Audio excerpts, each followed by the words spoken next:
बकरी ईद सणाच्या पार्श्वभूमीवर सातारा जिल्ह्यातील भुईंजमध्ये पोलीस प्रशासन पूर्णपणे सतर्क झाले आहे। आगामी काळात येणारा बकरी ईदचा सण शांततेत, उत्साहात आणि मुख्य म्हणजे भयमुक्त वातावरणात पार पडावा यासाठी भुईंज पोलीस ठाण्याच्या वतीने शहरात जोरदार रूट मार्च काढण्यात आला।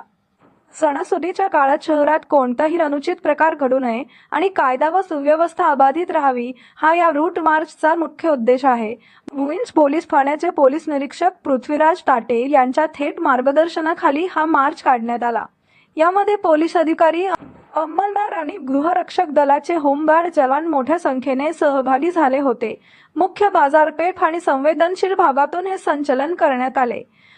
पोलिसांच्या या कारवाईमुळे नागरिकांमध्ये सुरक्षिततेची भावना निर्माण झाली आहे। प्रशासनाने सर्व मुस्लिम बांधवांना पवित्र बकरी ईदचा सण आनंदात आणि शांततेत साजरा करण्याचे आवाहन केले आहे। शिवशाही न्यूज प्रतिनिधी शुभम कोदे, सातारा। ताज्या घडामोडी जाणून घेण्यासाठी शिवशाही न्यूज यूट्यूब चॅनलला सबस्क्राइब करा। आपण हा व्हिडिओ फेसबुकवर पाहत असाल तर फेसबुक पेज फॉलो करा आणि शिवशाही न्यूज.com या आपल्या वेबसाईटलाही भेट द्या।